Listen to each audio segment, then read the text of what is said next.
The fishing news is brought to you by Interlux Marine Paint. Hey there, Toby Lapinski for the New England edition of the Fisherman magazine with this week's web video fishing forecast for New England. Well, we're back in Hartford this weekend for the Northeast Fishing and Hunting Show on February 12 to 14 at the Connecticut Convention Center. There are a bunch of new exhibitors added this year, as well as an awesome lineup of featured seminar speakers, including the likes of Crazy Alberto, Al Gag, world record striped bass holder Greg Myerson, Mike Laptew, the diving fisherman, and many, many more. Fisherman magazine will be located once again at booth number 110. This is just on the right as you enter through the main door, so be sure to stop by and see us. We have plenty of giveaways to go with your new, renewal, as well as gift subscription, so I look forward to seeing you all there. Then next weekend, we'll be at the Springfield Sportsmen show at the Big-E Fairgrounds in West Springfield, Massachusetts.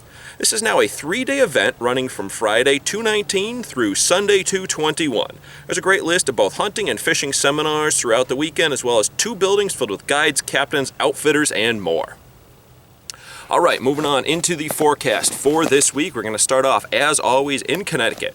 I spoke to the guys down at Fisherman's World in Norwalk, and they report that there's still good amounts of herring to be jigged up in the harbor, with some anglers getting upwards of a couple dozen fish per outing. I spoke to Jeremy from the shop the other day, and he said he's been doing really well on them the last time he was out, and he noted that the herring are showing a preference for somewhat smaller sabiki rigs lately.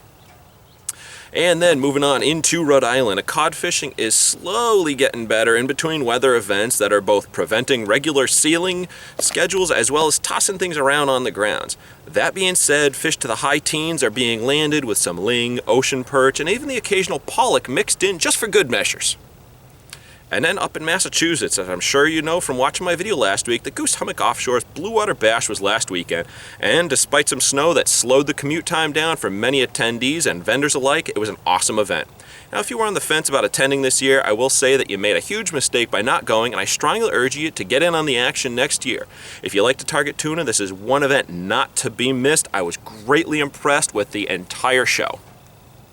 And while at the show, I took some time to talk to the crew of the Goose Hummock, and they said that despite an overall lack of ice on the Cape, there's still some fine fishing to be had.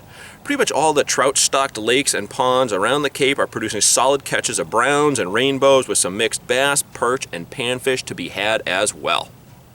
All right, there you have it. I'm Toby Lapinski for the New England edition of the Fisherman magazine. I wish you tight lines if you head out onto the water this weekend. The fishing news is brought to you by Interlux Marine Paint.